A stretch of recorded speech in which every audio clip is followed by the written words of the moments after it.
மனோஜ் கத்திட்டே எழறாங்க. சத்தம் கேட்டு விஜயா மனோஜ் ரூம் கதவை தட்ட மனோஜ் கதவை திறக்கிறாங்க. மனோஜ் மனசுடைஞ்சு பேச, மனோஜ் அம்மா உன்னை இப்படியே விட்டுட மாட்டேன், நீ என்னோட செல்ல குட்டி, நீ கவலைப்படாதன்னு ஆறுதல் சொல்கிறாங்க. மீனா முத்து பேசுனது எல்லாம் யோசிச்சுக்கிட்டே நடு ரோட்டில் பித்து பிடிச்ச மாதிரி நடந்து வர ஒரு கார் வந்து அவங்க மேலே இடிக்கிற மாதிரி நின்று பிரேக் போடுறாங்க. பார்த்தா செல்வம் தான் அந்த காரை ஓட்டிகிட்டு வராரு. மீனா அதிர்ச்சியில் மயக்கம் போட அந்த வழியாக வந்த ஸ்ருதியும் ரவியும் மீனாவை கூட்டிகிட்டு செல்வம் கார்லேயே ஹாஸ்பிட்டலுக்கு போகிறாங்க.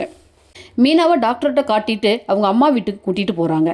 மீனா நீங்கள் சாப்பிடாமல் இருந்தால் உடம்பு கெட்டு போயிடும், இந்த சாப்பாட்டை சாப்பிடுங்கன்னு ஸ்ருதி சொல்லிட்டு இருக்கும்போதே முத்துவும் அங்கே வந்துடுறாரு. ரவி முத்துக்கிட்ட நடந்த விஷயத்த சொல்கிறாரு. மீனா சாப்பிடாமல் இருந்ததுனால லோ பிபி ஆயிடுச்சுன்னு டாக்டர் சொன்னாங்கன்னு ஸ்ருதி முத்துக்கிட்ட சொல்கிறாங்க. முத்து மீனாவை ஏன் சாப்பிடாமல் இருக்கேன்னு கேட்க, நான் தப்பு செஞ்சிட்டேன்னு சொல்லி அழறாங்க. சந்திரா, ஸ்ருதி, ரவி எல்லாரும் சேர்ந்து மீனாவை சாப்பிட வற்புறுத்த மீனா மறுக்கிறாங்க. மீனா ஏதோ தெரியாமல் தப்பு செஞ்சிட்டா, அவளை மன்னிச்சிடுங்க மாப்பிள்ளைன்னு சந்திரா முத்துக்கிட்ட மன்னிப்பு கேட்குறாங்க. ஸ்ருதி ரவிக்கிட்ட நீங்கள் மாமாவுக்கு கால் பண்ணி வர சொல்லுங்க, மாமா சொன்னாதான் மீனா கேட்பாங்கன்னு சொல்கிறாங்க. ரவியும் அண்ணாமலைக்கு கால் பண்ணுறாரு. சிந்தாமணி வீட்டில் ரோகிணி தூங்கி எழுந்து வர, சிந்தாமணி வாக்கண்ணு நல்லா தூங்குனியான்னு கேட்க, ரோகிணியும் நல்லா தூங்குனேன் ஆண்டின்னு பதில் சொல்கிறாங்க. சிந்தாமணி ரோகிணி கிட்ட தேன் ஒழுக பேசுகிறாங்க.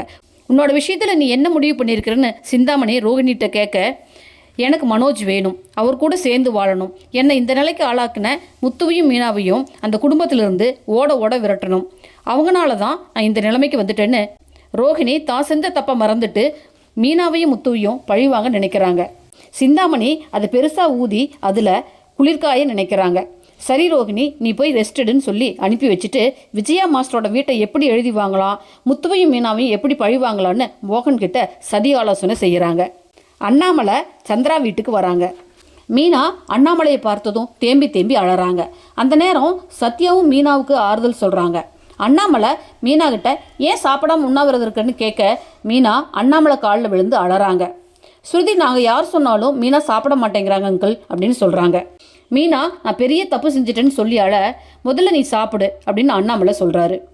வாழ்க்கைனா இன்பமும் துன்பமும் கலந்து தான் வரும், நாம தான் அதை பக்குவமாக கையாண்டு நகர்ந்து போகணும்னு மீனாவுக்கு அண்ணாமலை அறிவுரை சொல்கிறாரு. அண்ணாமலை முத்துவை கூப்பிட்டு கோபத்தை விட்டுட்டு மீனாவை சாப்பிட வைன்னு சொல்லிட்டு எழுந்து போகிறாரு. முத்துவும் ஒரு தட்டில் சாதம் எடுத்துகிட்டு வந்து மீனாவை சாப்பிட சொல்கிறாரு. இங்கே பாரு மீனா, சாப்பிடாமல் இருந்தால் உடம்பு கெட்டு போயிடும், என்ன பண்ணுறது, நானும் நேற்றுலேருந்து சாப்பிடல, நீ மயக்கம் போட்டு விழுந்துட்ட, நான் கொஞ்சம் ஸ்ட்ராங்காக இருக்கிறதுனால உடம்பு தாங்குதுன்னு சொல்கிறாரு. மீனாவுக்கு முத்துவும் சாப்பிடலைன்னு சொன்னதும் பதறுது. மீனாவும் முத்துவும் சிந்தாமணி ரோகிணியோட திட்டத்தை முறியடிச்சு குடும்பத்தை எப்படி காப்பாற்ற போகிறாங்கன்னு வெயிட் பண்ணி பார்க்கலாம் ஃப்ரெண்ட்ஸ். ஓகே ஃப்ரெண்ட்ஸ், என் சேனலை லைக் பண்ணுங்கள், ஷேர் பண்ணுங்கள், சப்ஸ்கிரைப் பண்ணுங்கள். தேங்க்யூ.